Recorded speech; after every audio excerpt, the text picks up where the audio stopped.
According to the 9/11 Commission, the airplane that appeared over Washington and went on to strike the Pentagon was Flight American 77, the same plane that had disappeared from radar screens over West Virginia almost 1 hour before. But they never provided any evidence of that. As we have seen, the flight data recorder's serial number that could have identified the airplane was never released. All the debunkers have to show for Flight 77 is a small piece of wreckage carrying an American Airlines serial number. But this piece could have been placed by anyone onto the grass after the impact.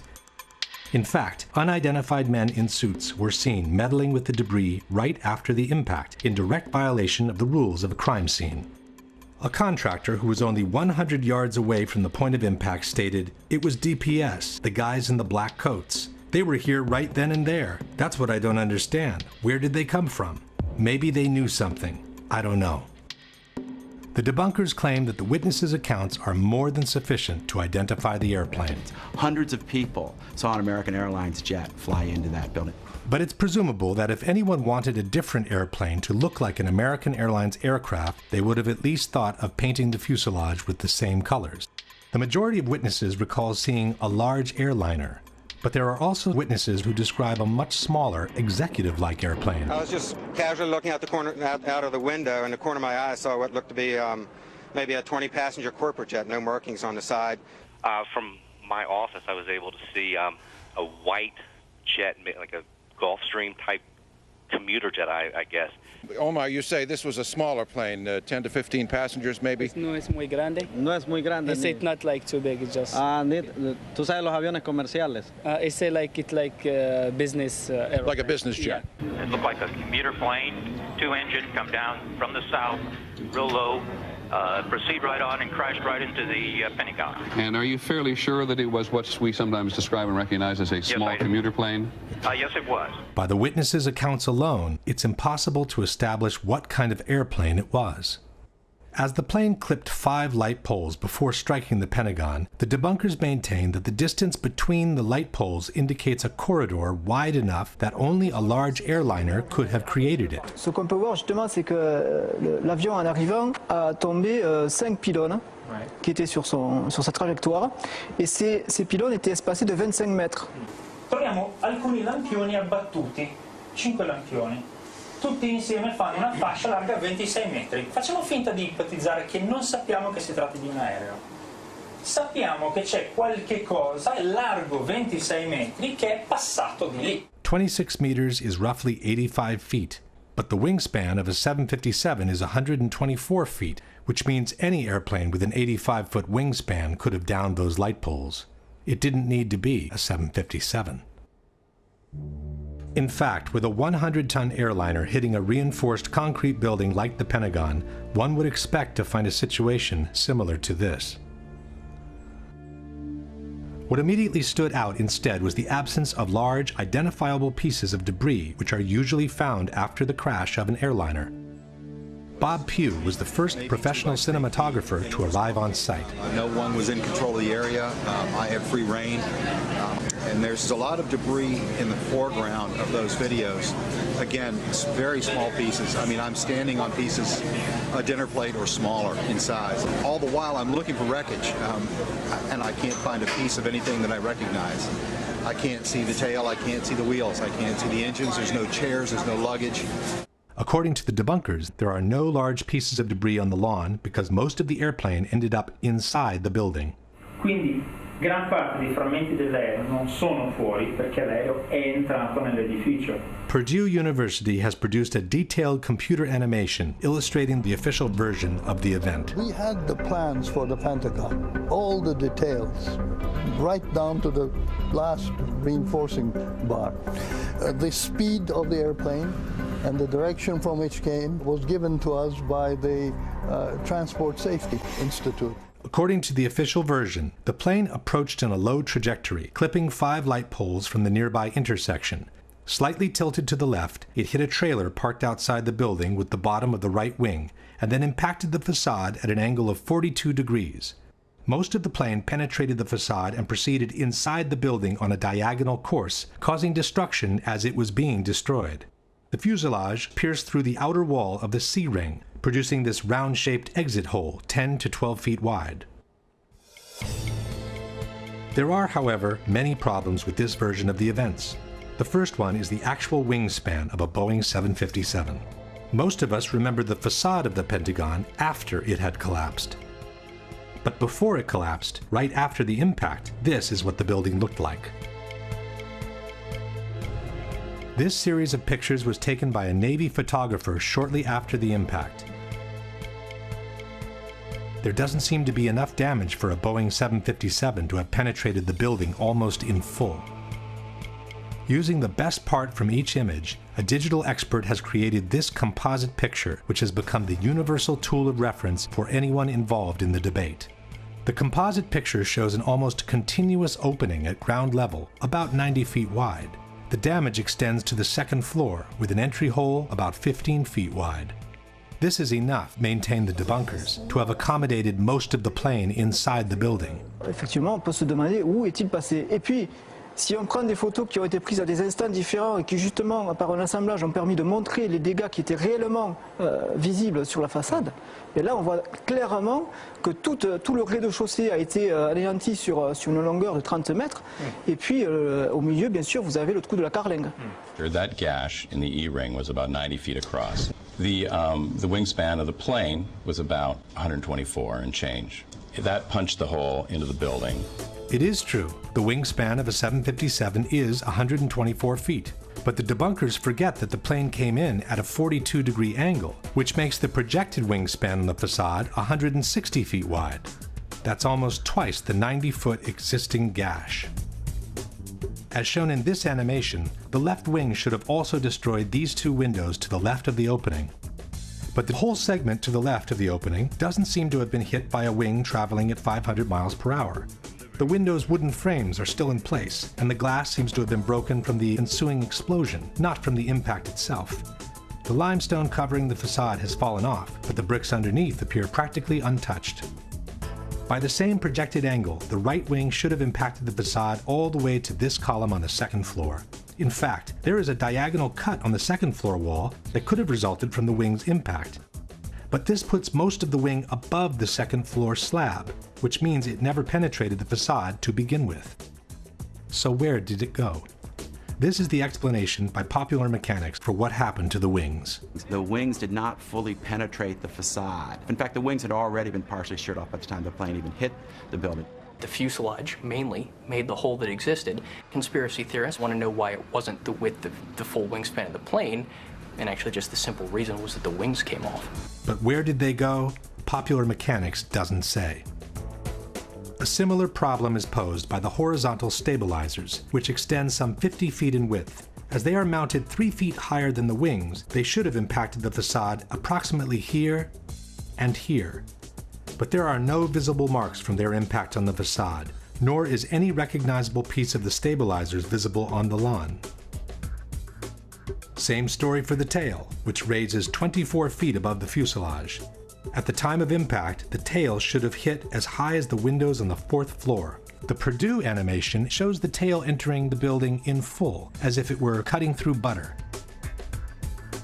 But the facade above the entry hole doesn't show any significant damage, and the glass from the windows around the hole isn't even broken.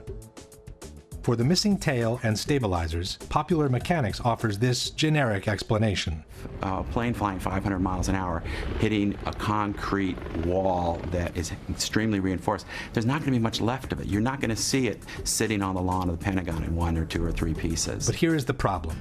If part of the wings, the stabilizers, and the tail disintegrated against the facade, how could the fuselage penetrate it almost entirely? The fuselage is by far the weakest part of the plane, as it basically consists of an empty cylinder meant to carry the passengers and their belongings.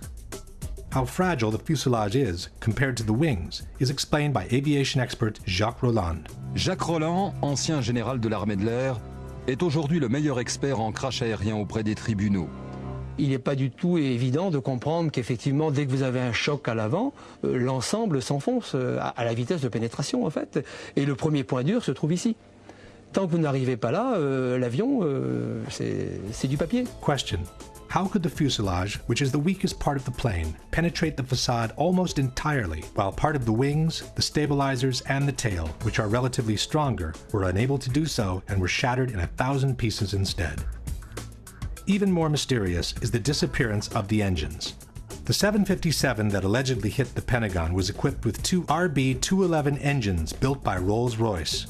Almost 8 feet in height, weighing over 7,000 pounds each, the internal core of the engine is made with components so sturdy and resistant that they are considered practically indestructible. It has to rotate at about 10,000 revolutions per minute, with a blade speed of about 800 miles per hour. To operate at around 1700 degrees, they're designed not to melt. Quali sono le parti che non vengono distrutte, che non si squagliano per il calore? Pezzi del carrello e il cuore dei due motori, che è molto più compatto dalla parte esterna dei motori, ovviamente, fatto in materiali che devono resistere alla temperatura, 2000-2500 gradi, per cui la parte centrale dei due motori è sicuramente sopravvissuta all'impatto. But where are they? In their animation, Purdue University has chosen to ignore the issue. As one can see, moments before the impact, the two engines simply vanish into thin air. Debunker Paolo Attivissimo has made what he calls a cautious suggestion. Questo è un motore Rolls-Royce RB211. Questo è un oggetto trovato davanti al Pentagono. Quando dicevo prima, probabilmente i motori non sono completamente entrati, questo oggetto è di forma compatibile. Faccio il prudente, dico semplicemente che è di forma compatibile. But this rotor could have come from any engine. There is also another picture of a similar disc, or possibly the same disc, from a different angle. And then there is this part of an engine found inside the Pentagon. But we are not looking for scraps. We are looking for 2 3-ton pieces of machinery made with steel and titanium that after an accident should look something like this. Or like this. Or like this. In fact, had the Pentagon been hit by a 757, the two engines would have impacted the facade around these 2 points just below the wings. This means they would have proceeded inside the building on a path somewhat parallel to the fuselage, carving a trail of destruction much more devastating than any other part of the plane. È un proiettile simile il motore? Sì, sicuramente sì. Può essere tranquillamente un proiettile. Lanciato a 800 km/h la struttura viaggia e non si ferma al minimo ostacolo. But there are no engines visible outside the exit hole, nor are there any other holes in the wall that could have been caused by an engine. Question: can you explain what happened to the core of the two engines, which is built with components so strong and resistant to be considered practically indestructible? Now for the biggest mystery of all, the exit hole. According to the official version, it was the fuselage of the plane that created this hole in the wall of the C-ring. On September 15, 2001, the Pentagon renovation manager stated, the plane penetrated through the E-ring, D-ring, C-ring. The nose of the plane just barely broke through the inside of the C-ring, so it was extending into AE drive a little bit. The AE drive is the internal alley separating the C-ring from the B-ring. But how could the fuselage have made it all the way through the wall of the C-ring? Un aereo che pesa 120 tonnellate, lanciato a 800 km/h, impatta una facciata, la trapassa. Nel trapassarla viene tritato dalle colonne che ci sono in mezzo, a mo' di grattugia, se volete, passate questo termine, e alla fine quel che rimane sono solo frammenti molto piccoli. Quel poco che rimane in fondo arriva dall'altra parte. If the fuselage is only a cylinder and it gets cut and ground by the columns in 1,000 pieces, how can it retain the circular shape needed to punch this almost perfectly round hole in the wall? This is where the explanations by the debunkers become absolutely fascinating. The mass of the plane penetrated the building with enormous energy and continued into the building in a state almost more like a liquid than a solid. Then encountered reinforced concrete columns 2 feet thick. So the aircraft was flying through a forest of columns. The plane became almost like an artillery shell or a tank round. What actually came out, it was a circular ball of fire, which is how fire goes when it moves. That's why it has a perfectly round shape. By this time, there was an avalanche of debris that was moving as a single mass, much as in an avalanche of snow. Whether it was a liquid mass, a ball of fire, or an avalanche of snow, all these hypotheses are flatly contradicted by the Pentagon Building Performance Report, a document published in 2003 by the American Society of Civil Engineers. In assessing the condition of the columns on the first floor, the report reads, columns 3G, 3H, 3J, and 5J were damaged but still standing, although in the direct path of the fuselage. It is highly unlikely that any significant portion of the fuselage could have retained structural integrity at this point in its travel. The aircraft frame most certainly was destroyed before it had traveled a distance that approximately equaled the length of the aircraft. The length of the aircraft is 155 feet, which is roughly half the distance between the entry and the exit holes. That no substantial part of the fuselage reached the wall of the C-ring was also confirmed by the first eyewitnesses who described the damage inside the Pentagon. So the plane went in up to the E, D, and to the C-ring. Not all the way through the C-ring. Question. Given that, according to the Pentagon Building Performance Report, the aircraft frame most certainly was destroyed before it had traveled a distance that approximately equaled the length of the aircraft, and that it is highly unlikely that any significant portion of the fuselage could have retained structural integrity from that point on, can you explain what caused the almost perfectly round exit hole in the outer wall of the C-ring? In conclusion, we have an opening on the first floor that's a bit more than half the projected wingspan of a 757. The tip of the left wing and most of the right wing missing without a valid explanation. The horizontal stabilizers and the tail also missing without a valid explanation. A fuselage that behaved more like a warhead than an empty cylinder made with aluminum. No trace whatsoever of the core of the two engines, and an exit hole on the C-ring that no one can rationally explain. Given all these facts, we must conclude that the damage observed at the Pentagon is not compatible with and must have been created by something other than a Boeing 757. The mystery of what hit the Pentagon could have been easily solved if the FBI had released the videos from dozens of surveillance cameras that are placed all around the impact zone. Yeah, there were a lot of cameras around the Pentagon. If you look at the Pentagon, you can see that there's cameras on each corner. There's cameras at some of the businesses around the Pentagon. And we know in those cases, the tapes were confiscated immediately by the FBI within hours of the event. When a Freedom of Information Act requesting all the videos covering the impact zone was filed, the FBI agent in charge of the tapes responded, "The FBI possessed 85 videotapes that might be potentially responsive to plaintiff's FOIA request. But," concluded the agent, "I determined that only one videotape showed the impact of Flight 77 into the Pentagon on September 11, 2001. This is the tape we have all seen many, many times." The FBI could have released all the videos anyway, just to allow the public to see by themselves what was actually shown in each of them. But for some reason, they preferred to keep them under wraps. I've filmed before down at the Pentagon, before 9/11. There's got to be at least 100 video cameras ringing that building, in the trees, everywhere. They've got that plane coming in with 100 angles. I want to see the video. I want to see 100 videos that exist of this. Why don't they want us to see that plane coming into the building? Not only has this question never been answered, but an in-depth analysis of the only footage of the impact ever released contains a dramatic surprise. Initially, the DoD released these 5 frames taken from a Pentagon parking security camera. Later on, in 2006, the DoD released the entire sequence from which the 5 frames had been extracted. The time-lapse sequence runs at approximately 1 frame per second, and it shows the moments leading up to the impact, the large explosion, and a billowing fire that ensued. Unfortunately, the video does not show the airplane in transit. All we can see in the frame preceding the explosion is what appears to be the tail of an airplane followed by a trail of white smoke. But the body of the plane remains covered by this concrete column standing in the foreground. The Department of Defense also released a second video, taken by a different camera from the same parking lot. The second camera was actually located in the very column that obscured the view of the plane in the first video. This aerial shot of the Pentagon shows the actual location of the 2 cameras. The second camera faces in the same direction as the first, and it offers a clear, unobstructed view of the same field of action. By using the moment of the explosion, we can synchronize the 2 cameras with absolute frame-by-frame accuracy.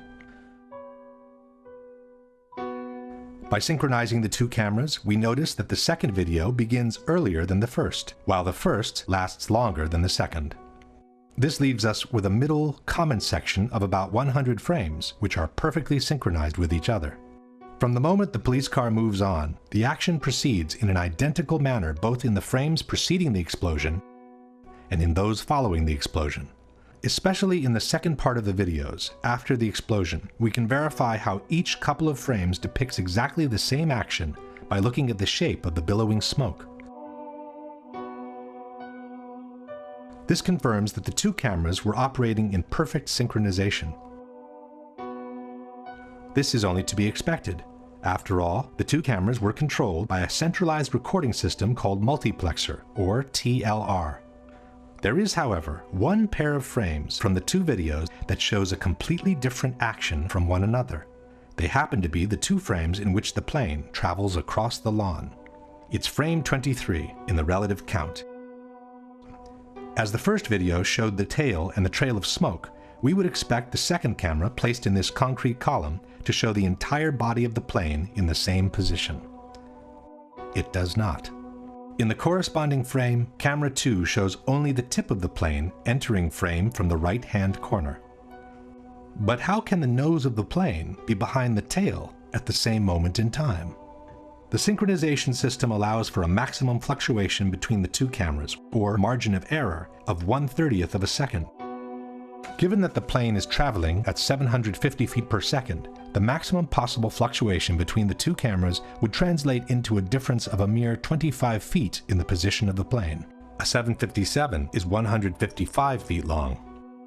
Even calculating the perspective due to the diagonal path, this is far from sufficient to explain the large discrepancy between the two images. Furthermore, after this moment, the two videos resume their perfect synchronization, which is maintained all the way to the end.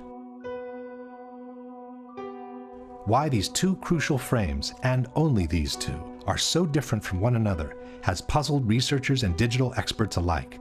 The same digital expert who had prepared the universal image from the Pentagon has also conducted an in-depth technical analysis of the two videos released by the Department of Defense. After confirming that the two cameras were synchronized by the same multiplexer system, this expert has compiled a table comparing the contents of each pair of frames. As one can see, frame 23 is the only one showing a strong inconsistency between the two images. The expert has then proceeded to analyze the two frames with the most sophisticated digital tools and has obtained some astonishing results. A series of Boolean subtractions reveals that a small part of the image is actually present in both frames. What is said to be the nose of the airplane in camera 2 is also present as part of the smoke trail in camera 1. It seems in fact as if someone has retouched this area of the frame by means of cut and paste in order to cover the plane, while he has kept the end of the smoke trail to make it look like the nose of the plane entering frame. Question: given that the maximum fluctuation between the two cameras would translate in a difference of 25 feet in the position of the plane, can you provide a valid explanation for the large discrepancy between the two corresponding frames? Absent a valid explanation for this discrepancy, we must conclude that at least one of the two frames is the result of intentional manipulation or photoshopping.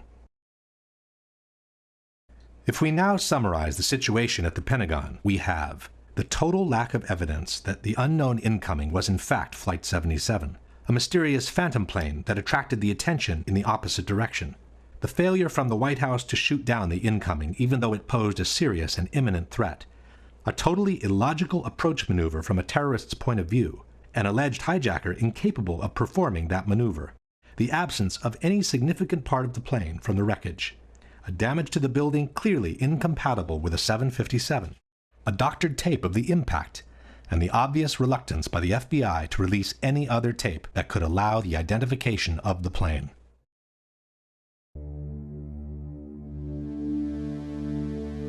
The whole issue of Flight 93 basically boils down to one question. If you just happened to drive by and someone told you that a Boeing 757 has just crashed into this hole and most of the 100-ton airliner is now buried under the ground, would you believe it or not?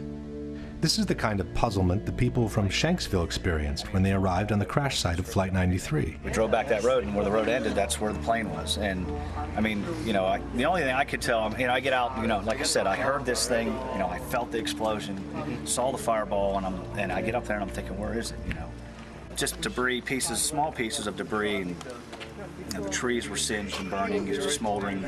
Nothing. It was just little pieces. There was nothing to actually, like a door or window or anything. You couldn't really, it was just little pieces of shrapnel everywhere. What's that right there? Over in here. TV reporters were also at a loss when faced with the idea that an actual plane had just crashed on that site. You know, at first I wasn't even sure that this was, that these were pieces of the plane. They're so small, and it's indistinguishable. You can't tell whether it's a piece of the fuselage or a piece of the seats. You don't know what it is. Chris Kanicki, he's a photographer. He was back there just a couple of minutes ago, and Chris, I've seen the pictures. It looks like there's nothing there except for a hole in the ground. Basically, that's right. From where we could see, there wasn't much left. Any large pieces of debris at all? No, there was nothing that you could distinguish that a plane had crashed there. It's really all you see is a large crater in the ground and just tiny, tiny bits of debris. Alert also went out to Somerset County Coroner Wallace Miller. He hurried to the scene, an abandoned strip mine. When he arrived, he couldn't believe his eyes. It looked like someone had gouged about a 10-foot wide, 10-foot deep trough through the strip mine area. But when you looked in, it was just covered with dirt. There was nothing there that you could really say was an airplane. Dennis Roddy was the editor-in-chief of the Pittsburgh Gazette. Airplane debris? Nothing I could identify. Possibly the most disconcerted of all was the mayor of Shanksville, Ernie Stuhl. Ja, mein Schwager und ein guter Freund von mir waren die Ersten hier. Sie haben in Shanksville an einer Straßenecke gestanden und sich unterhalten. Ihr Wagen stand gleich in der Nähe und so waren sie die Ersten hier. Dann kam erst die Feuerwehr. Alle waren wie vor den Kopf gestoßen, weil sie zu einem Flugzeugabsturz gerufen wurden. Aber da war kein Flugzeug. Kein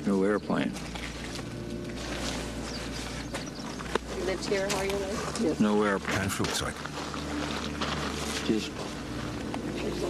Sie wurden hier zu der Unfallstelle geschickt und da war kein Flugzeug? Nein, da war nichts. Nur dieses Loch. Das ist es, was Sie sahen. Ich dachte immer, das sei die Absturzstelle. Das ist sie, aber da ist nichts zu sehen. It's in that hole, says the FBI, that most of the airplane lays literally buried in the ground. Much of the plane and its contents were found beneath the soft dirt, states the FBI's website. Evidence technicians found the flight data recorder about 12 feet below the surface and the cockpit voice recorder about 25 feet deep. Since the two black boxes are located in the tail of the plane, one must conclude that also the cockpit, most of the fuselage, the passengers' seats and bodies, and their belongings somehow managed to get buried deep underground. The only ones who don't seem to have a problem with this explanation are the debunkers. We have this idea that when planes crash, they crack in half and there's this dramatic burned wreckage. That's what happens when planes crash at very low speeds, usually on approach or takeoff from an airport. This plane was flying straight down. It was approaching the speed of sound. It would have if it had gone much farther. And it penetrated into soft ground with incredible velocity. Ma qui la caduta è stata diversa. L'aereo era quasi verticale quando si è schiantato a una velocità altissima. L'aereo si schiaccia quasi nel terreno, produce un cratere piccolo e quello che rimane va a finire quasi tutto nel terreno. First of all, it isn't true that the plane hit the ground almost vertically. According to the NTSB flight path, the 757 hit the ground at an angle of about 45 degrees. This fact alone removes much of the exceptionality the debunkers would like to attach to this crash. But even if it were true that the plane fell almost vertically, how could the hole have closed itself up even before the first responders arrived? This is not mud. This is your typical hard country soil. When a plane crashes and makes a hole in the ground, the hole remains open and quite visible from above. This, for example, is the crater caused by Flight Pan Am 103 when it crashed in Lockerbie, Scotland in 1988. It's true that the 747, the plane that crashed in Lockerbie, is larger than a 757, but it's also true that the Pan Am flight broke up in mid-air due to an explosion and that only part of the plane caused the crater seen in the photographs. Let's compare the size of the Lockerbie crater, several blocks wide, with the one in Shanksville, several feet wide. This is the size of a human being next to the Lockerbie crater. This is the size of a human being next to the Shanksville crater. These are people looking down into the Lockerbie crater. These are people standing by the Shanksville crater after the accident. Compare the size of a car with the Lockerbie crater and the size of a small truck with the crater in Shanksville. This is the largest chunk of the Pan Am flight that was found near Lockerbie. It's almost half the front part of the fuselage and includes part of the cockpit. This is the largest piece of debris we have ever seen from Shanksville. It's a piece of fuselage a bit wider than 2 passenger windows in a picture released 5 years after the event. This is an engine from Pan Am Flight 103 which plunged to the ground at a location near Lockerbie. This, we are told, is an engine from Flight 93, which was supposedly excavated from the hole in Shanksville. These are images from different crashes, showing that the tail of the plane almost always survives. It does so because it's normally the last part of the plane impacting the terrain, when most of the kinetic energy has already been dissipated to the ground. This is the mark on the ground that was supposedly left by the tail of Flight 93 before it vanished into thin air. These are the chunks of the wings that are normally found after a plane crash. These are the marks that the wings of the plane allegedly left on the ground in Shanksville before vanishing with everything else into thin air. And this is the center of the hole, which is supposed to have swallowed practically the whole fuselage. But this is where the official story of the crash becomes truly fascinating. According to the FBI, after 2 weeks of excavation in Shanksville, 95% of the plane had been recovered. A Boeing 757 weighs roughly 100 tons. A mid-sized car weighs about 2,500 pounds, a ton and a half. This means that, according to the FBI, the equivalent of at least 50 to 60 cars was actually excavated from the ground. Question: can you explain how most of an airplane weighing 100 tons could end up buried deep underground in a hole that closed itself up before the first responders arrived? But even if it were true that 95% of the plane has been recovered, where is it? Why have we never been shown it? When a controversial accident happens, all efforts are made to recover as many pieces of the plane as possible. These, for example, are the remains of the flight from Lockerbie, which have been pieced together in a hangar. These are the remains of TWA 800, the flight that crashed in the ocean near Long Island in July 1996. These are the remains of flight Itavia 870, which crashed in unclear circumstances near Ustica, Italy in 1980. Why wasn't the same thing done with United 93? Given the controversy on the absence of debris, coupled with the rumors of a possible shoot-down, it would have been the perfect way to put all the conspiracy theories to rest. Instead, we are told, all the recovered parts of the plane have been sequestered by the FBI, and no one has ever been able to see them. As far as we know, Flight 93 might have never crashed in Shanksville to begin with. There is another problem for those who support the official version. When an airplane crashes to the ground, normally a plume of thick black smoke rises to the sky and continues to burn until all the fuel is consumed. But instead of being faced by something like that, this is what the people in Shanksville saw. Das ist das, was wir gesehen haben. Sieht fast aus wie ein Pilz. It looked like a mushroom cloud, he said. But under the cloud there is no plume of black smoke rising to the sky, and the mushroom shape is the classic result of a bomb explosion. The same local reporter also noticed the absence of smell from burnt jet fuel and the odor of scorched earth instead. And there's a very strong odor of the scorched earth. The only way I can describe it. It doesn't smell like jet fuel. It smells like... Kendall, how do you describe it? Just burned earth. Burned earth. It smells like burned earth. The grass next to the hole also indicates there was no fire after the explosion, as it appears perfectly dry and untouched all around. Some have suggested that this is only the initial explosion, and that the plume of black smoke hasn't started to rise yet. But this hypothesis is disproven by this video, taken by a local amateur shortly after the explosion took place. Crash over on Lambertsville Road. As one can see, the initial cloud floats in the air, but the typical plume of black smoke rising from below is not there. Don't know anything If we fast forward the video, we can see that the situation doesn't change much. After more than 1 minute, the initial cloud is still there, but there is no black smoke whatsoever rising from below. Question: since the plane was carrying 8,000 to 10,000 gallons of fuel at the time of impact, can you explain why there is no plume of black smoke rising from the ground after the initial explosion? But the toughest problem for the supporters of the official version is to explain how different parts of debris could end up several miles away from the crash site, even though the plane is supposed to have hit the ground in one piece. William Bunch was a reporter for the Pittsburgh Gazette. I gathered all the information I could and quickly learned that there were a lot of things about the crash of Flight 93 that didn't really add up right away. The fact that debris fell on this lake a couple miles away at the same time that the plane was crashing. The lake Bunch is talking about is Indian Lake, which is located a couple of miles southeast of the crash site. According to the debunkers, there is a valid explanation for the debris found in the lake. Perché quello che le dice di pezzi trovati chissà dove sono arrivati a Indian Lake, che è a 1600 metri di distanza. Sono stati trovati pezzettini di carta che sono volati perché c'è vento. First of all, it's not true that there was wind on that day. As the images show, there was only a light breeze gently moving the air all around. The very cloud from the explosion, as we have seen before, practically didn't move for over 1 minute. Secondly, it wasn't just small pieces of paper that were found. From the Pittsburgh Tribune we read, "By Wednesday morning, crash debris began washing ashore at the marina." Witness John Flegel said there was something that looked like a rib bone amid pieces of seats, small chunks of melted plastic, and checks. In any case, the problem is not limited to Indian Lake, which is 2 miles away from the crash site.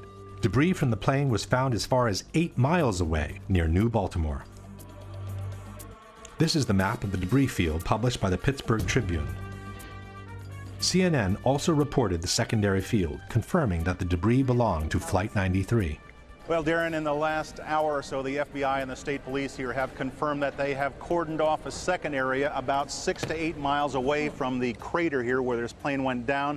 This is apparently another debris site, which raises a number of questions. Why would debris from the plane, and they identified it specifically as being from this plane, why would debris be located 6 miles away? Could it have blown that far away? Seems highly unlikely. And as to whether it broke up on the way, we don't know that. FBI is being very tight-lipped about that. But again, it leads to that possibility. It certainly leads to a number of questions.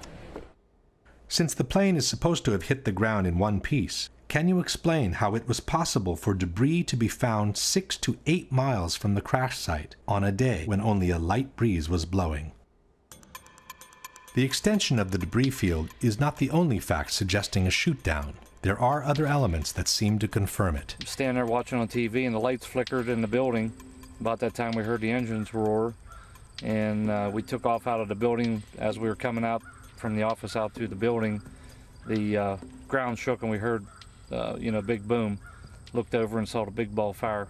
Flegel later told other people about the lights flickering. I was in Atlanta, and I was sitting there talking to another guy, and I was explaining to him about whenever we were standing in the office and the lights flickered and everything. And as soon as he heard me say that, he immediately stopped me and he said, "Well, I'm retired from the Air Force." He said, "That plane was shot down." And I said, "Why?" And he said, "Because whenever the lights flickered, they zapped the radar frequency on everything before they shoot." The mayor of Indian Lake also remembers the power going off just before the crash. Our power had gone off, and then we felt a tremor. It sounded like a missile came across our house. I mean, they were going that fast. The mayor of Shanksville had something interesting to say. "I know of 2 people, I will not mention names, that heard a missile," Stuhl said. "They both live very close, within a couple of 100 yards. This one fellow served in Vietnam, and he says he's heard them, and he heard one that day." But who could have possibly shot the plane down? As far as we know, there are no witnesses who saw fighter jets near Flight 93 at the time of the crash. There are, however, some witnesses who saw a small, unmarked white plane which flew over the area just before the crash. I was just driving along here. It was a beautiful day. Had my window open, had the stereo on, and when I got up here almost to the stop sign, this small white plane, at the time, that's what I thought it was, went over top of me. It was so smooth, and it just glided right over me, just like that. And then I ducked, and when I looked up again, then it just banked to the right and went over and went down behind those trees. Something caught my eye, and here was a white plane, and it was coming from the crash site area. The debunkers maintain that there is no mystery behind the white plane. It was a corporate jet, they say, which air traffic controllers had asked to take a look on the ground after they realized they had lost Flight 93. There was, in fact, a little white jet that was seen in the area after Flight 93 crashed. A number of witnesses saw it. It was a little Dassault Falcon corporate jet that was flying to a nearby airport. And what happened is once air traffic control knew they had lost Flight 93, they asked the nearest aircraft to go over the area and actually radio back exact coordinates for the crash site. No. Susan McElwain, however, remembers seeing the white plane before the crash, not after. About 11:30 that night, the FBI came, wanted to talk to me. They kept asking me how big the plane was. I said the plane, it was small, wasn't much bigger than my van that I saw, and that it went over top of me. And I said, you want to make sure maybe it was ours and not somebody else's. And then that's when he did seem to get a little nicer. Told me that it was a white Learjet, someone was taking pictures. I said, before the crash? And he says, well, we got to go. John Flegel also saw the mysterious plane. Since Flegel arrived on the spot within a minute from the crash, the corporate jet sent by the air traffic controllers would not have had time to descend over the area yet, while the mystery plane was already getting away from the spot into the blue sky. We got there, like I said, probably within 45 seconds or a minute of impact. We were there. We were there before any firemen, any paramedics, or anybody. We were on site. When we got there, there was a plane flying up above, and he was smart. He flew straight for the sun, so you couldn't look at it and see exactly what type of plane or if it was a fighter or what it was. But we caught a glimpse of it, and as he was swinging, he was basically traveling in the same direction as the plane. If the plane was actually shot down, one big question arises. What are we to make of the heroic gesture by the passengers who chose to force the plane to the ground, we are told, in order to save the lives of other fellow countrymen? In truth, this heroic gesture by the passengers has been refuted by the 9/11 Commission itself. It was the hijackers, wrote the commission, and not the passengers, who chose to intentionally crash the plane in Shanksville. The passengers never even made it into the cockpit. From the final report we read, at 9:57, the passenger assault began. But for more than 5 minutes, writes the commission, the passengers were unable to break into the cockpit.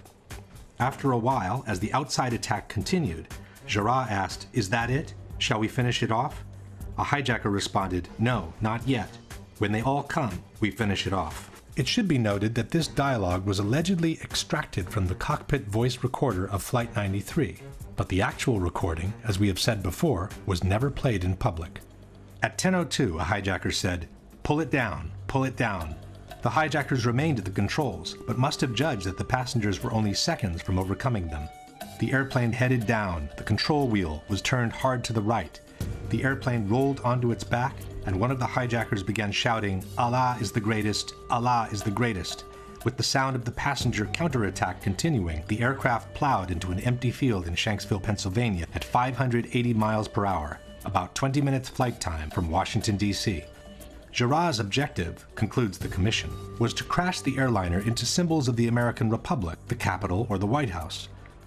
Question: given that they were only 20 minutes away from Washington, and for almost 6 minutes the passengers had been unable to enter the cockpit, why didn't the hijackers continue flying towards the Capitol? And even if they thought they couldn't make it to Washington, why didn't they try to crash the plane onto a small town nearby? Why crash the plane in an empty field where they knew they could not kill any more victims than those that were already on the plane with them?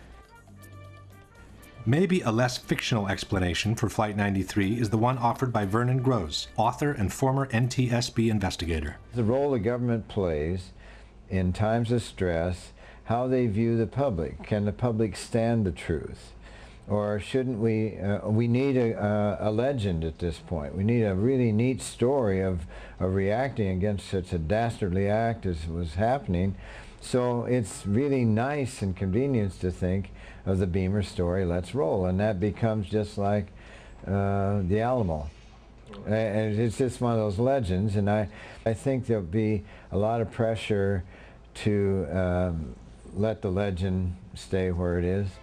If we now summarize Flight 93, we have no proof whatsoever that the terrorists boarded the plane, nor that they were ever in the cockpit. An alleged hijacker who could not have flown an airliner in the way that Flight 93 was flown. A false, concurrent hijacking that called the attention away from the real one. No proof whatsoever that Flight 93 crashed in the field near Shanksville. an extended debris field which flatly disproves the official version of the crash and suggests that the plane broke up in mid-air instead, an unexplained small white jet leaving the area right after the impact, and the fact that the passengers who called from their cell phones could not have been on that plane to begin with, which strongly suggests their revolt was a scripted, fictional event intended to fuel a prefabricated legend.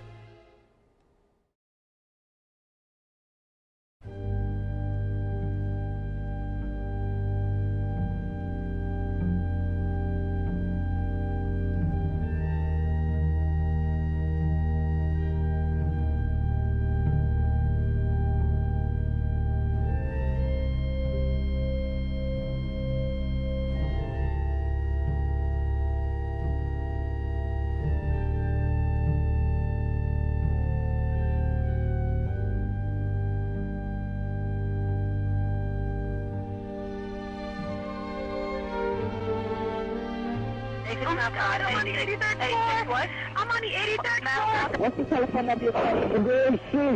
You can do anything 41 2623. Are they going to be able to get somebody up here? Well, of course, man. We're coming up for you. Two of us in this office. We're not ready to die, but it's getting bad. There's no one here yet, and the floor is completely engulfed.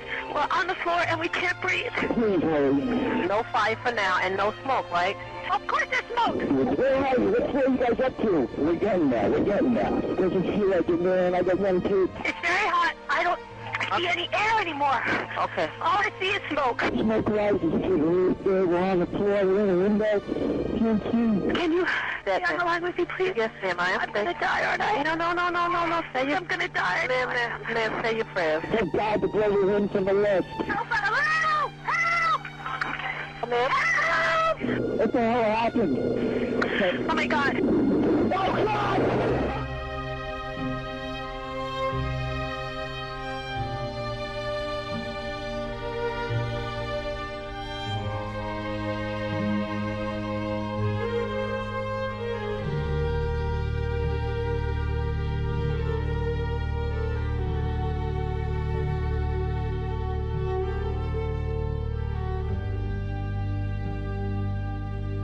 For most Americans, the destruction of the Twin Towers will remain embedded in their memories and their hearts as the epitome of horror, astonishment, and unjustified human suffering.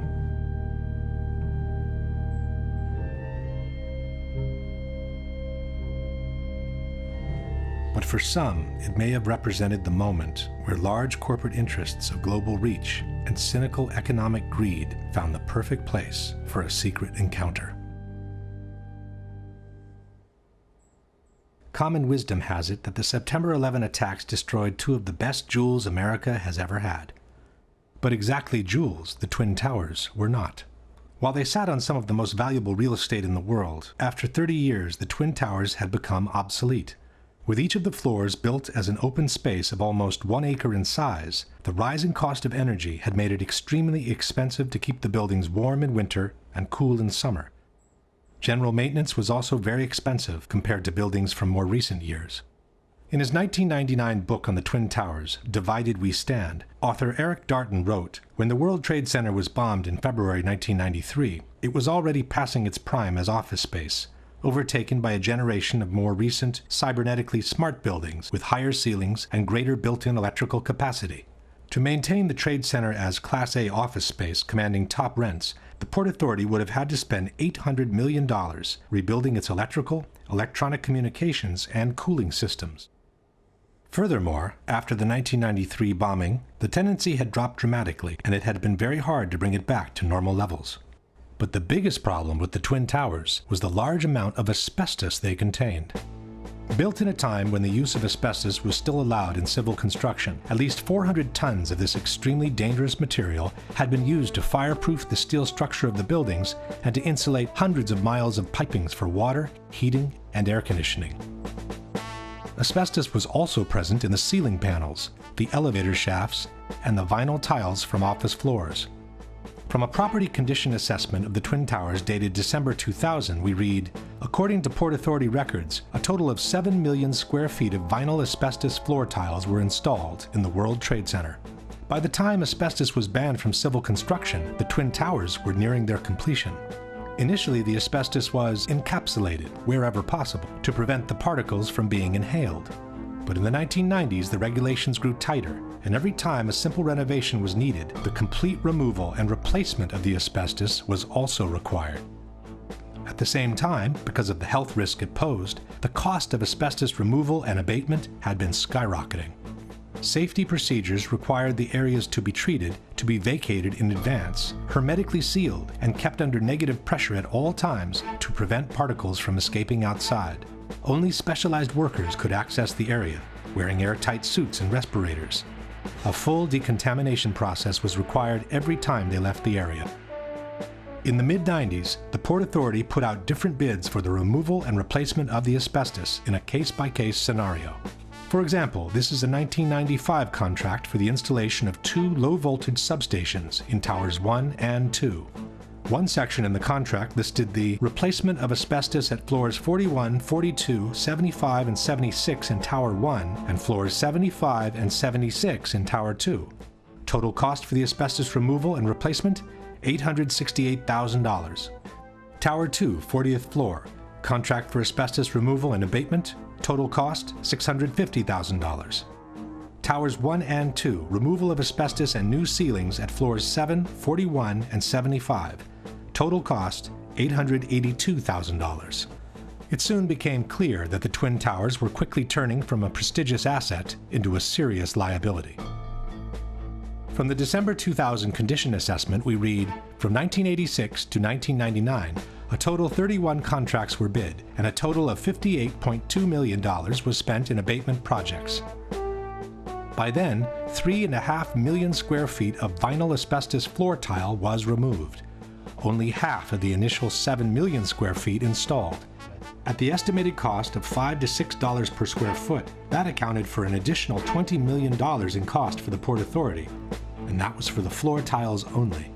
There were also hundreds of thousands of square feet of spray-on fireproofing to be removed throughout both buildings. And then there were the elevators. This is the list of elevator shafts with asbestos-containing material as of December 2000. This is Tower 1, and this is Tower 2. Reportedly, by the year 2000, the Port Authority was looking at an asbestos abatement bill of as much as $1 billion, the same money it would have cost to build a brand new tower. Back in the 90s, the Port Authority had sued the insurance companies, trying to get them to cover the cost of the asbestos removal.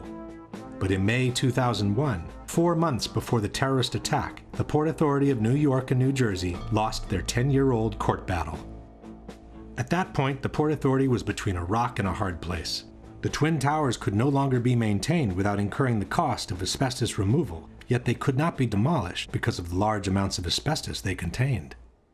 The only remaining option was to dismantle and remove the 2 poison-filled giants one piece at a time. But the cost of such an operation would have been so astronomical that no one has ever tried to put a number on it. Luckily for all, the stalemate was broken when a real estate tycoon named Larry Silverstein, who already owned Building 7, offered to purchase a 99-year lease for the Twin Towers. 76 years old, and look at him go. He walks fast, talks fast, and is always selling. Silverstein seemed in a big hurry to close the deal. Even though he had been hospitalized for a car accident during the bidding operations, he asked his doctors to take him off the morphine so the deal could be finalized. So I told the doctor, I said, kill the morphine, and I got to get my people in here, because you can't think with morphine. So they let the morphine run down. The pain was terrible, but I brought everybody together, and that's when we framed our best and final bid. On July 24, 2001, Larry Silverstein celebrated the acquisition of the Twin Towers with a public ceremony. Silverstein signed the lease on the World Trade Center just 6 weeks before 9/11. He then took out an insurance policy covering the Twin Towers for $3.2 billion in case of total destruction. Silverstein then began spending every morning of the week in his new office in the North Tower. And so my mornings were spent at the Trade Center, and then by noon I was back uptown. But on September 11, luckily for him, Silverstein didn't go to work. Even though he had already scheduled a business meeting in the North Tower, he found out that his wife had made an appointment for him at the dermatologist. The morning of September 11th, Silverstein was scheduled to have breakfast at the restaurant at the top of the North Tower. He canceled at the last minute at the insistence of his wife, Clara, who wanted him to go see his dermatologist. That particular morning, my wife, God bless her, had made an appointment for me at the doctor. And I said, okay, yes, dear, I'll go. Everyone who was in that restaurant that morning perished. And then, just minutes later, received a telephone call to turn on a television set and witnessed this horrendous circumstance. This is how, on the evening of September 11, Larry Silverstein found himself in control of some 12 million square feet of new office space to be built on some of the most valuable real estate in the world. And since the terrorist attacks had been two separate events, contended Silverstein, the insurance companies would have to pay him $7 billion to rebuild what he has always been calling My Three Towers. I will spend $7 billion on My Three Towers. Eventually, a settlement was reached for $4.5 billion, which was still 1/3 more than the amount initially insured by Silverstein.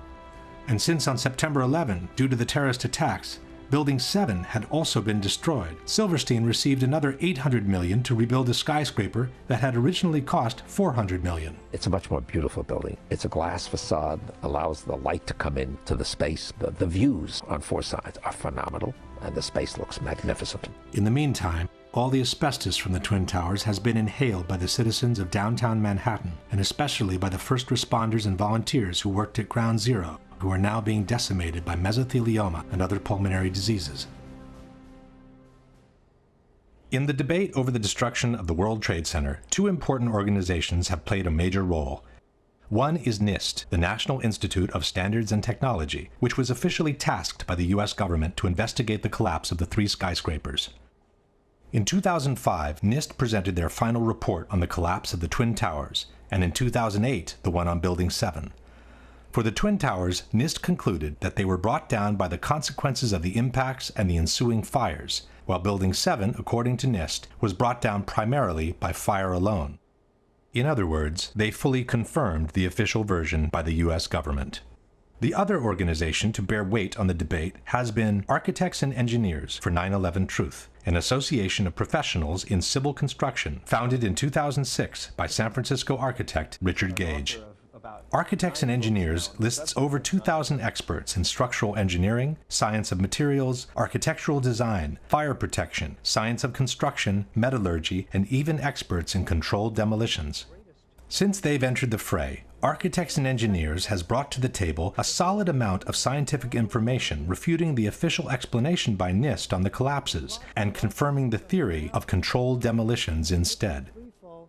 At the same time, Architects and Engineers has acted as an unrelenting watchdog for every action taken by NIST, pointing out every single error in their work and even forcing them, in some cases, to make corrections to their reports. I think it's something that we need to clarify and correct in the final version of the report. Okay. The first issue that needs to be clarified is the actual strength and solidity of the Twin Towers, since both the 9/11 Commission and the debunkers have made extensive efforts to depict them as extremely light and fragile buildings. The outside of each tower was covered by a frame of 14-inch wide steel columns. The centers of the steel columns were 40 inches apart. These exterior walls bore the majority of the weight of the building. The interior core of the buildings was a hollow steel shaft in which elevators and stairwells were grouped. Le torri di New York invece erano sostenute da un'intelaiatura esterna, da sottili nervature d'acciaio, insomma erano come dei parallelepipedi vuoti. Il World Trade Center era una struttura leggerissima, era la massima espressione del grattacielo leggero, come lo chiamano i tecnici. C'è un solo altro edificio che io sappia, che è quella che si chiamava un tempo la Sears Tower a Chicago, che usa lo stesso tipo di struttura. Dopo il World Trade Center nessuno l'ha più usata. As we shall see, all these statements are false. Contrary to traditional skyscrapers, where all the support columns are equally spaced, in the Twin Towers, part of the supporting columns had been moved towards the exterior wall, creating a large column-free space available for rental. For this reason, the external structure had literally become a grid of steel columns made with prefabricated blocks that were mounted on site. These are the thin steel nerves mentioned by debunker Alberto Angela, 244 steel columns placed approximately 2 feet apart, which supported 40% of the weight of the towers. Far from being two empty parallelepipeds, the internal structure was comprised of 47 steel columns, so long and sturdy that a special factory in Japan had to be built in order to assemble them. It was the core structure to support the majority of the weight of the building, 60% of it, and not the external structure. The core structure seen on the left is what the 9/11 Commission has called a hollow steel shaft. This is the same core structure near the base of the tower. The core structure was an actual, extremely robust steel skyscraper built within another skyscraper. The core structure housed the stairs, the elevators, and all other services needed for the functioning of the tower. The inner walls of the core structure were made of simple layers of sheetrock. A long series of steel trusses connected the core structure to the external one and supported the floors. The floors were also prefabricated rectangular pieces covered by a thin layer of concrete. The internal and external structure connected through an umbrella-like structure called a hat truss, which kept together the towers and bound them from above. The idea that this kind of structure is fragile and therefore no longer used after 9/11 is disproven by the new Building 7 built by Larry Silverstein. A strong central structure supports the majority of the weight of the building. Long steel beams support the floors and connect the core structure to the external one, allowing for a large column-free space in between. A very similar concept to the one used in the Twin Towers. Most importantly, the debunkers forget to mention that the Twin Towers were built with a structural redundancy of 3 to 5 times the weight they were meant to support. This structure was capable of holding 3 to 5 times the weight. These buildings are built to handle several times the load above them. So those perimeter columns could handle 5 times the load above them, and the core columns could handle 3 times the load above them. In addressing the solidity of the Twin Towers, the Massachusetts Institute of Technology stated that its 244 perimeter columns made it one of the most redundant and one of the most resilient skyscrapers. On the same subject, the architectural firm of Roth & Sons wrote, "The building as designed is 16 times stiffer than a conventional structure. The Vierendeel trusses would be so effective, according to the engineer's calculations, that all the columns on one side of a tower could be cut, as well as the 2 corners and several columns on the adjacent sides, and the tower would still be strong enough to withstand a 100-mile-per-hour wind." John Skilling, the structural engineer who designed the Twin Towers, stated, "Live loads on these perimeter columns can be increased more than 2,000% before failure occurs." In particular, the Twin Towers were designed to sustain the impact of a large airliner traveling at 600 miles per hour and still remain standing. Interviewed in 1993 by the Seattle Times, John Skilling stated, "We looked at every possible thing we could think of that could happen to the buildings, even to the extent of an airplane hitting the side. Our analysis indicated the biggest problem would be the fact that all the fuel from the airplane would dump into the building. There would be a horrendous fire, a lot of people would be killed, the building structure would still be there." And it was. After the impacts, both towers remained standing, showing no major effect on their stability.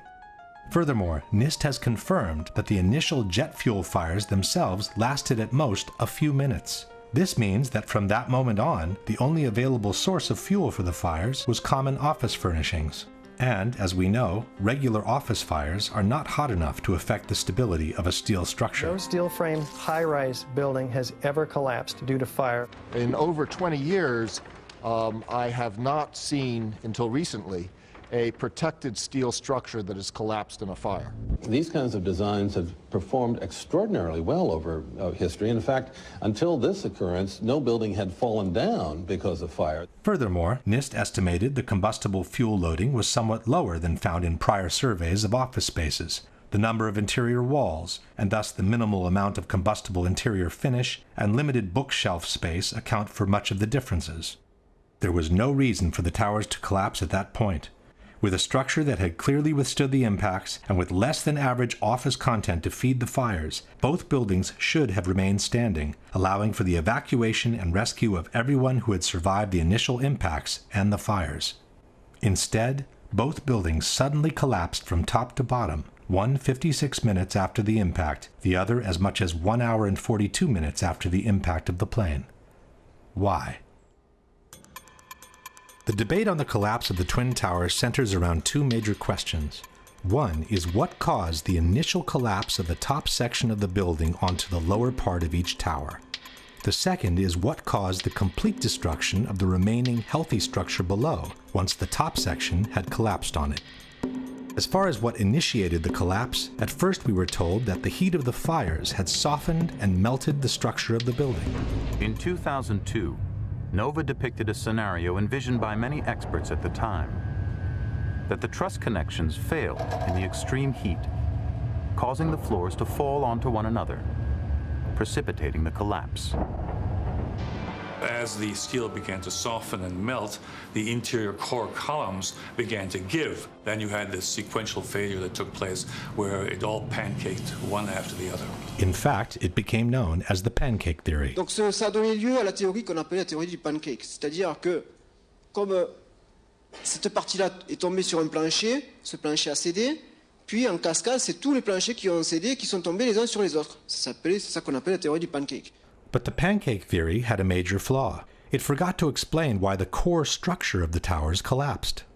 Furthermore, experts pointed out that jet fuel produces barely half the heat needed to melt steel. It would not have been enough to disconnect the trusses from the external structure. At that point, the official explanation backtracked and settled for a more generic weakening of the steel due to the fires. You don't need to melt the steel columns, you just need to start weakening them. What we found is it doesn't take temperatures high enough to melt steel. It just has to heat up the steel so it expands and then softens and weakens the structure until it collapses. In the new explanation, the initial failure was no longer blamed on the rupture of the steel trusses, but on their sagging due to the heat. The trusses stayed connected to the columns, even as they sagged from the heat. They pulled on the columns, bowing them inward nearly 5 feet in some areas, until the columns reached the breaking point. Il cesio continua ad ardere, sta scaldando l'aria e scalda l'acciaio del solaio soprastante, che a questo punto comincia a flettersi, perde la propria resistenza ai carichi, si flette, tira in dentro le colonne, e a un certo punto le colonne della facciata che sono portanti, portano circa il 40% del peso della struttura, si rompono. Suddenly the columns snapped, and as a result the entire top of the building came down pretty much in free fall because the kinetic energy that was unleashed was just huge.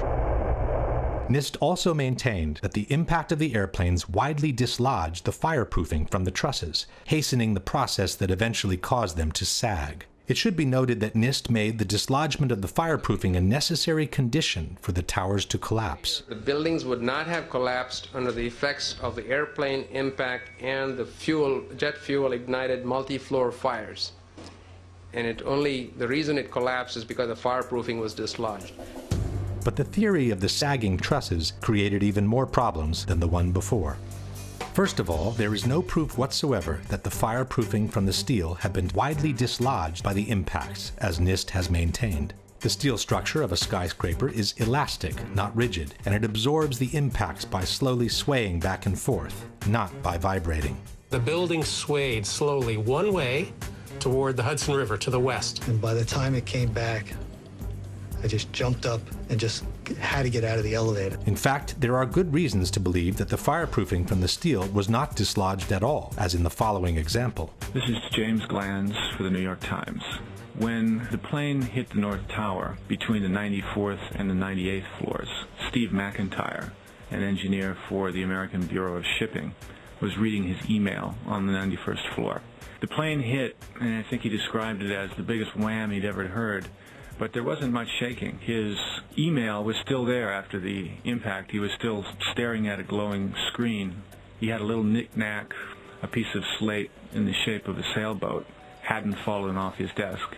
Pictures of his wife and kids just propped up on a bookcase were still upright. Nothing had fallen over. McIntyre was just below the point of impact.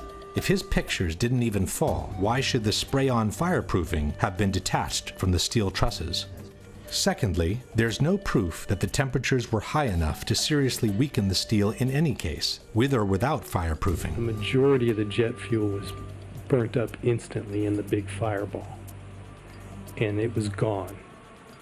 The fires that were left were office furnishings and carpet and things like that.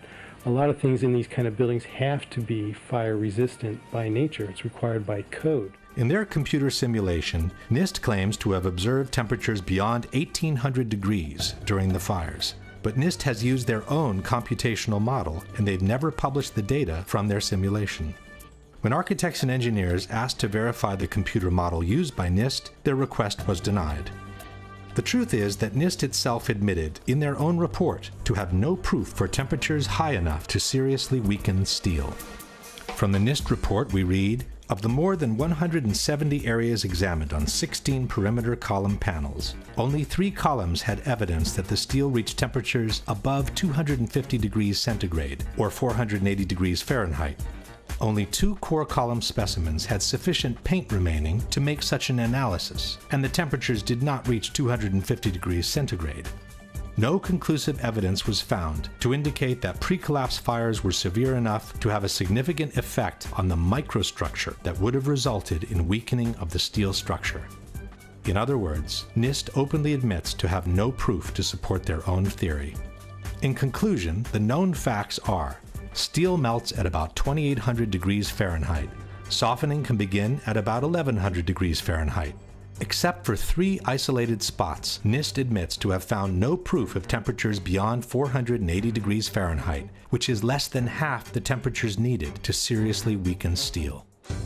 On the other hand, there is multiple evidence that the temperatures needed to seriously weaken steel were not reached for a sustained time in the Twin Towers. The first one is that a group of 16 people managed to descend through the area devastated by the impact without obviously being burned alive. One of them is Brian Clark. And when we came to the 78th floor, the last layer was standing, but it was cracked. And there were flames licking up the other side of the wall like this.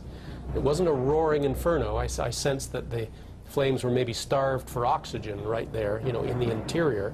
We kept going, and we got onto the 74th floor. When we got down that far, normal conditions. The lights were on, fresh air coming up from below.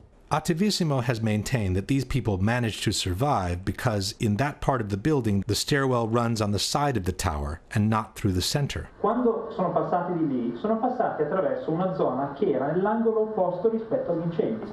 Quindi è logico che non siano stati bruciati. Questa scala fa questo giro e scende. In truth, stairwell A traverses to the side of the tower on the 82nd floor, but Clark and his colleagues were on the 84th. This means they descended 2 floors in the center of the tower before crossing over. Furthermore, one of Clark's colleagues went back from the 81st to the 91st floor before descending all the way to the ground. Ron DiFrancesco, who went in the 81st floor with me, he went up to 91, caught up to the people, laying down on the floor, to thinking that there was fresher air at floor level. He made his way back to the stairs. And so I started to run downstairs, and so I ended up on ground level, and I went to walk out. Had there been a temperature of 1100 degrees around the stairwell, nobody would have been able to go through it alive. Secondly, there is a series of thermographic images shot with an infrared camera showing temperatures much lower than those needed to soften steel. This is the North Tower, seen from below. It's 9:18, about a half an hour after the impact of the first plane, and the indicated temperatures do not reach the color yellow, which means they don't exceed 100 degrees centigrade or 212 degrees Fahrenheit. And this is the South Tower, some 15 minutes after the impact of the second plane. Here too, the indicated temperatures do not exceed 212 degrees Fahrenheit. But the major problem with the sagging trusses theory is that it doesn't make any sense from a mechanical point of view. Even assuming the temperatures were high enough to make them sag to such an extent, where did these relatively thin trusses find the strength to pull and then break apart a supporting structure much larger and stronger than they were? The phenomenon suggested by NIST is called thermal expansion. If one assumes that the trusses were forced to expand downwards by the vertical structures resisting the push, it means they were weaker than the structure, and they would have never found the strength to pull it inwards. If instead the trusses sagged on their own, so weakened by fire to become unable to support their own weight, where would they find the strength to pull and break apart the same structure that had easily supported them when they were strong and healthy? In either case, the idea that the trusses alone would have been able to pull and break apart the external structure makes no sense. As we shall see, the external structure did bow inwards before the towers collapsed. But a much greater force than their own must have been applied to those trusses for them to be able to pull and break apart the structure they were attached to. Question: can you provide any evidence that the fireproofing from the steel trusses was widely dislodged by the impact of the planes, which NIST has made a necessary condition for the collapses to be caused by fire? Can you provide any evidence that the temperatures in the Twin Towers were high enough and lasted long enough to seriously weaken the steel in the areas where the initial collapses occurred?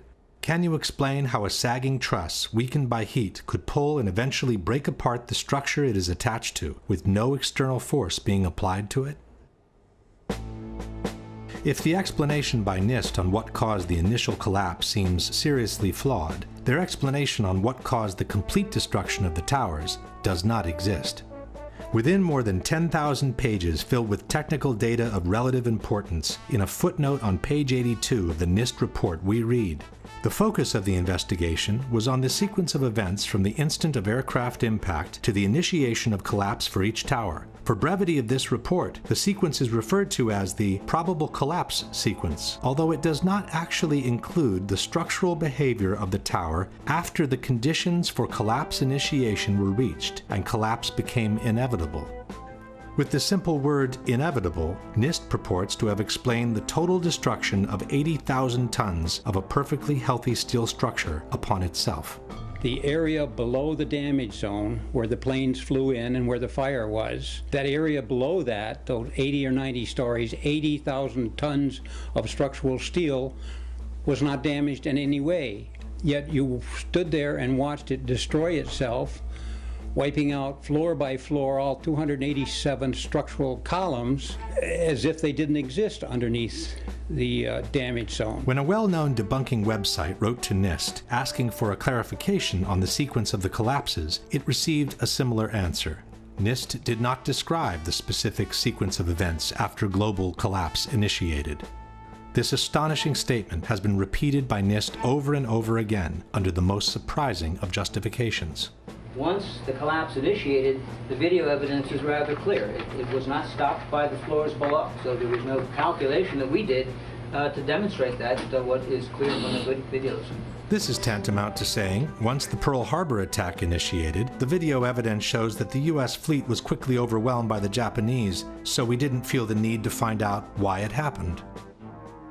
To make up for this embarrassing void, the debunkers often point at some independent studies which purport to explain the collapses by gravity alone. Ci sono opere tecniche come quelle che vedete citate qui che analizzano in estremo dettaglio la dinamica del crollo delle torri gemelle e non trovano niente di strano. The study most quoted by debunkers is called What Did and Did Not Cause the Collapse of the WTC Twin Towers in New York by Czech engineer Zdeněk Bazant. But in his own study, Mr. Bazant admits to have worked on a one-dimensional model, while he states, the high tilt seen on the South Tower top would call for a three-dimensional model of progressive collapse. In any case, it is not up to private studies to explain the collapse of the Twin Towers. NIST received $20 million of taxpayers' money to determine why and how World Trade Center 1 and World Trade Center 2 collapsed following the initial impacts of the aircraft, and to this day they have not done so. This is why Architects and Engineers has kept pressing NIST, asking them to publish their data in regards to the potential energy released during the downwards movement of the upper stories and the absorptive capacity of the intact structure below the collapsed zone. Structural engineers do this every day. This is not rocket science. You have the known weight of this building mass. You have what are known columns below it in order to resist it. You let it go in your models and you calculate what the resistance is. Why didn't they do it? Could it be because they knew darn well that it would not have collapsed at all? In fact, it could be suggested that NIST never explained the collapses by gravity alone because it would be impossible to do so without violating at least two of the most fundamental laws of physics. One is Newton's third law of motion, which states that for every action there is an equal and opposite reaction. This means that two opposing forces will neutralize each other. In a head-on collision, the two cars absorb each other's kinetic energy and transform it into physical deformation or damage. After that, the system comes to a rest, as there is no more energy to be dissipated. The top section, pushing on the bottom section, it's going to meet equal forces as it goes. Both sections are going to be demolished at the same rate. So by the time you've crushed up 15 stories below it, the top 15 stories are also going to be crushed. And so there's nothing left now to crush the rest of the building. Something of this kind is what we should have seen when the top section of the towers collapsed onto the lower one. The upper and lower sections should have mutually destroyed each other until all the energy is dissipated and the system comes to a rest. Alternatively, as shown in this experiment with two towers made of snow, the top section could have fallen off to the side after the initial collapse. What could not have happened is this. A little tiny chunk of the building can't possibly fall and crush the entire structure below it. This is such a simple, fundamental concept that architects and engineers were astonished in seeing it totally ignored by NIST. This is high school physics, and our whole society is being led to believe that these fundamental laws of physics, hard science, don't apply anymore. But even if we assume that the top section of the tower had enough potential energy to destroy the rest of the structure below, it could not have done so at the speed it did, which was near freefall speed.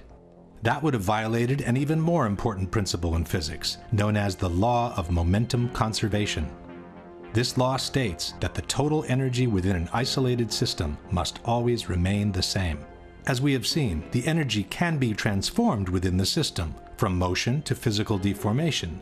But for the deformation to begin, the velocity must decrease in order for one kind of energy to be transformed into the other. No new energy can be added to the system. One particular example of momentum conservation is freefall. Freefall happens when the only force applied on an object is gravity. This means that all the potential energy contained by the object is converted into vertical motion.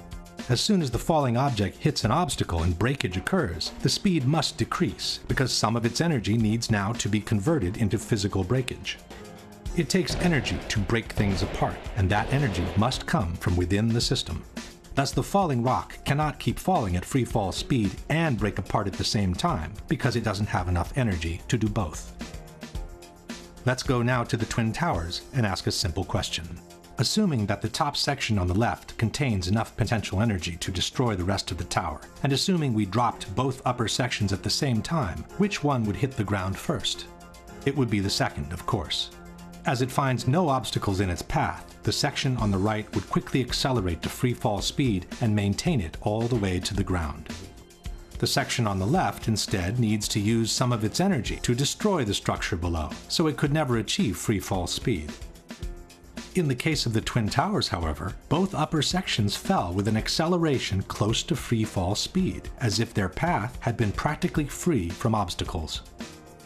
It took each tower between 10 and 12 seconds to collapse to the ground, while an absolute free fall time would have been 9.2 seconds. In other words, both upper sections of the towers found enough energy to destroy 80,000 tons of healthy structure below, while accelerating to near free fall speed. This is, as we have said, absolutely impossible by gravity alone. The law of momentum conservation won't allow it. A building cannot do free fall with a huge steel structural system in place to support it. The Twin Towers could not have come straight down through the resistance of 80,000 tons of structural steel at the speed of practically free fall. That just would not happen. If in fact it actually hit and made an impact, it was effectively crushing anything, pushing hard on this core structure below it, the core structure is going to push back equally hard.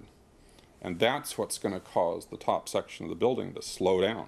As energy is drained away from the system to deform those members, it would slow down the descending mass and cause a descent at less than free fall speed. There is only one way for those buildings to have collapsed at the speed they did. The buildings fall at a speed which can only occur if the structure has been removed, the vertical structure. The same Shyam Sunder from NIST has acknowledged that free fall can only be achieved with the absence of a structure below. Free fall time would be an object that has no structural components below it. But what could have removed the supporting structure below, since the falling section didn't have any extra energy to do so? The fact that it's coming down at free fall says all of the energy is being used to just make it go straight down, which means it's coming down through itself and not breaking up the building as it goes.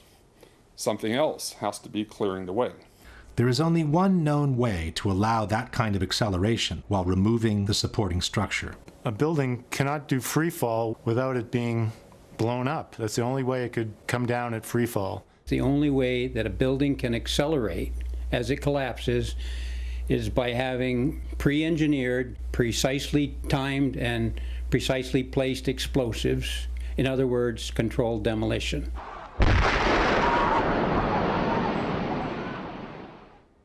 Since a near freefall speed automatically means a controlled demolition, the debunkers have tried to deny that the Twin Towers fell in about 10 seconds each.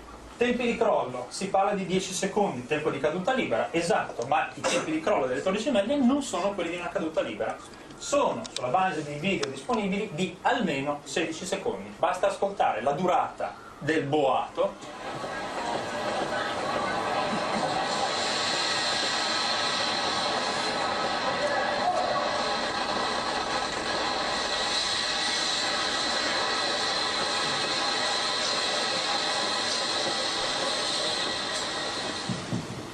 Quindi, se avete contato con me, sono un po' più di 10 secondi. We couldn't count with him, as it's very difficult to establish the exact duration of a collapse by listening to the sounds only. Furthermore, a couple of seconds more or less would not make a big difference, as the time for the transfer of momentum between each collapsing floor must be considered anyway. So a floor impacting on a floor below would transfer momentum, and that floor, those floors would transfer momentum such that in the Twin Towers, if you didn't have any columns whatsoever, it would still take a minimum of 30 seconds for these towers to collapse just by transferring the momentum of the floors. In any case, the near freefall speed of about 10 seconds has been confirmed by different official sources. The 9/11 Commission wrote that the South Tower collapsed in 10 seconds. Mr. Sunder from NIST has confirmed similar timings. The measurements have indicated that Tower 1 collapsed in about 11 seconds and Tower 2 collapsed in about 9 seconds. Mr. Sunder has also acknowledged that the towers came down practically at free fall speed. As a result, the entire top of the building came down pretty much in free fall. The same admission is present in the official report. Since the stories below the level of collapse initiation provided little resistance, the building section above came down essentially in free fall. At this point, we can pose the following question. Given that the building section above came down essentially in free fall, given that for free fall to occur, no supporting structure must be present, and given that the falling sections didn't have any extra energy to destroy the structure below, can you suggest anything different from some kind of controlled demolition for the removal of the supporting structure, which was necessary for near free fall speed to be achieved? At this point, one may wonder what the response by the debunkers has been to all the scientific arguments presented by architects and engineers. There has been no response. All the debunkers have done is to either belittle this association of professionals or to ignore it altogether. Et pour les ingénieurs, quand vous regardez les ingénieurs qui ont signé, alors là, c'est hallucinant. C'est-à-dire que vous avez des ingénieurs en électricité, en hydraulique, en sûreté nucléaire. Enfin bon, c'est vraiment la tour de Babel de l'ingénierie. Les personnes qui sont compétentes en calcul de structure, alors je les ai regardées, une petite trentaine, je suis généreux. Hein. Whether the experts in structural engineering are 30 or 300, it should not make any difference. It's their arguments that must be refuted, and Courant has never done so. Attivissimo instead has chosen to belittle architects and engineers as a whole by terming all its members as gymnasium builders. Abbiamo soltanto Richard Gage e i suoi 1200 costruttori di palestre che dicono ma secondo noi. But Attivissimo has never responded to their arguments either. But the most shocking statement comes from Popular Mechanics. In their book, Debunking 9/11 Myths, they wrote, "Not one of the leading conspiracy theorists has a background in engineering, construction, or related fields." This statement appears both in the original publication dated 2006 and in the revised edition published in 2011. By then, architects and engineers had been active for almost 5 years, listed more than 1,300 experts in civil engineering, had made presentations in 20 different countries in the world, and had been invited on national television several times. And what caught my eye is their claim that more than 1,300 architects and engineers examined the evidence about Building 7's collapse and disagree with the official report issued by the National Institute of Standards and Technology. I certainly am much more open-minded about it than I was, and it is because of the involvement of the 9/11 families and all these engineers and architects. Clearly, they know more than I do. The truth is that from the moment architects and engineers has entered the fray, not one of their scientific arguments disproving the official version and confirming the theory of controlled demolitions has been refuted in any way by the debunkers or by anyone else.